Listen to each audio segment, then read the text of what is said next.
Si hablamos de Víctor Hugo, puede que no le suene a muchos, pero este literario francés ha sido el creador de dos auténticas leyendas de la literatura. Repasando por encima, Víctor fue hijo de un soldado de Napoleón, por lo que no tuvo una infancia sencilla ni estable. Empezó como poeta y en 1822 publicó su primera obra, que pese a no ser del todo mala, no sería donde él destacase. Cuando decidió aventurarse al romanticismo literario fue cuando realmente se alzó, dando vida a la leyenda de la novela de Notre Dame de París en 1831, leyenda cuyo protagonista fue el famoso jorobado de Notre Dame.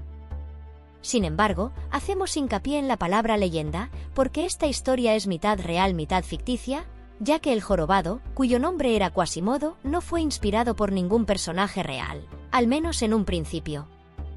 Y es que en 2010 se descubrieron unas notas de un cantero, que trabajaba en la restauración del monumento, y que poseía una ligera deformidad por la cual se le conocía como el escultor jorobado, por lo que sí que podría haber sido una inspiración, pero al mismo tiempo podría ser mera casualidad.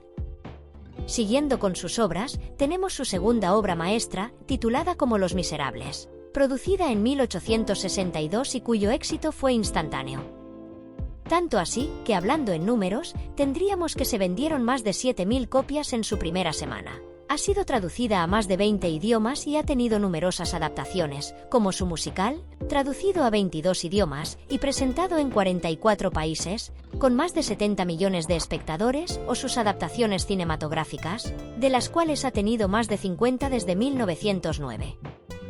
Retomando el tema, Víctor fue un defensor firme de los derechos humanos, involucrándose en política y formando parte de la Asamblea Nacional de Francia en 1840, lo que lo llevó a que cuando Napoleón III hiciese su golpe de Estado, Víctor fuese exiliado a Guernsey, en el Canal de la Mancha, donde no dejó de escribir, llegando a escribir durante horas durante varios días. Tras la caída de Napoleón III, este regresó a Francia en 1870. Siendo recibido como un héroe por su lucha por la justicia social, hasta que finalmente murió en 1885, siendo enterrado en el Panteón de París, rodeado por miles de personas que agradecieron sus actos. Muchas gracias por ver el vídeo. No olvides suscribirte y dejar tu like.